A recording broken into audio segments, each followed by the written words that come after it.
Try out this movement. It can be used as sort of a baseline test of your shoulder range of motion or as an exercise to improve that mobility actively. I'm Master Hogan, helping you master yourself. This exercise doesn't really have a name that I know of. I sort of just thought it up. The beauty of it is that it tests the very end ranges of your shoulder mobility in flexion and extension, and incorporates an active component during the transition from one to the other, as well as at the end ranges of each side. Requires you to maintain the posture, thereby engaging the muscles that are typically to blame if they are dysfunctional for your low and upper back pain. So it sort of puts together everything that we've been talking about with back pain, which is pretty cool in my opinion. So how do you do it? First, you are going to need a surface that is easy to slide on. So I recommend a wood floor of sorts.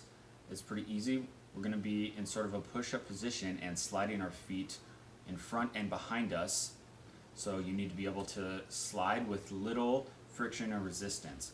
You can use a carpet too. If you do that, I would recommend that you take a sort of nylon bag or something like that and just use that to give a little pressure and slide your feet on that so that there's no friction with the carpet. You could do it without, it just might be a little bit rough or difficult. And there's lots of other nuanced things that we're going to need to focus on, so you want to make it sort of as easy as you can for yourself. So how do you do it? Let's break it into the shoulder flexion and shoulder extension parts. They each have components of both. So let's say the normal push-up position part first is what we'll focus on. You're going to start in a sort of normal push-up position with your fingertips facing in front of you or in the direction of your head and in a tuck position. Once you are in the up position of the push-up, make sure that your toes are on the floor or on your bag, whichever you're using, and then move your toes back so that you are in a quote normal push-up position. Once you get there, check in and make sure that you are protracting your scapula. So that can be thought of as the middle of your upper back being pushed towards the ceiling via your scapula. So it should almost feel like your back is widening a little bit at the upper part, kind of almost underneath your armpits. We're going to try to maintain this posture, especially as well as a posterior pelvic tilt. So you're in a sort of hollow body position, which is exactly what we're looking for.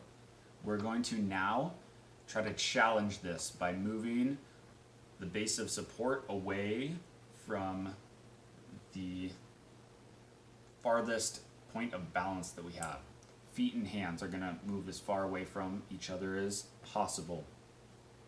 So you're going to try to maintain this external rotation of your upper arms as you slide your feet back and forth. It should feel like you are in a sort of bridged position almost, and you likely won't be able to get very far with your hands above your head, but it might kind of feel like that. That is the right feeling that you're looking for, so if it feels like that, you're doing it correctly. From there, you're going to try to actively bring your arms down back toward your side and use that to initiate pulling your feet back toward you. So you're moving into this sort of shoulder extension position where you're closing the gap of your arms being over your head so that they're moving back down toward your sides. Once you get to the point where your arms are not moving anymore, and quick side note, it's okay if your head leans forward due to this, and if your shoulders move in front of your hands, that's okay. Just be sure to try to maintain the protraction of your scapula. Once you get to the point where that joint angle is no longer decreasing, then bring your feet back in by bending your knees. So you're in this sort of tuck push-up position. From here, there's kind of a few things as we transition to the other side.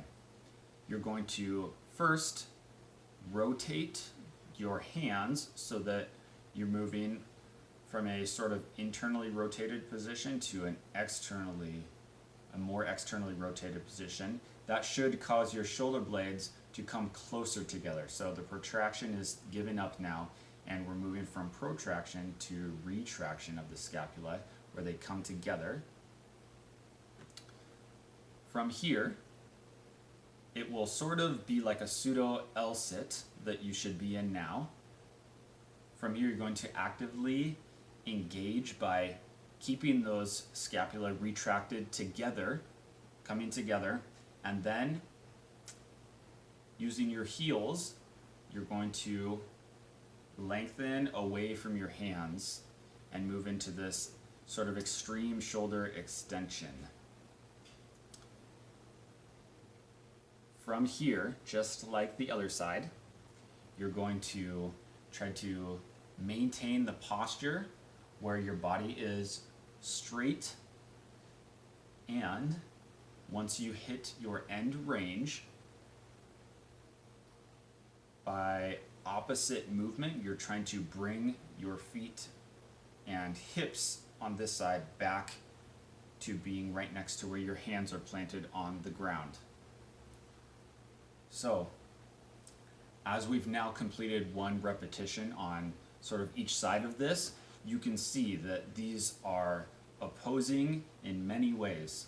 So your feet are in front of you, so you're in positions of extreme shoulder extension and extreme shoulder flexions. And if you're doing this pretty well with all of the cues that I've talked about, then it's challenging the end ranges of the muscles that allow for you to move in and out of shoulder flexion and extension. Okay. The other thing to consider with this, try to maintain active tension in all of these muscles the whole time that you're doing each half, as well as when you transition, so that you're integrating all of these things together with your nervous system. Okay? Again, not sure what this is called. I sort of just thought it up, but give this a try. Let me know how it goes. Add it into your exercises that you're doing already to try to mitigate your low and upper back pain. I'm Master Hogan, helping you master yourself. I'll catch you in the next one.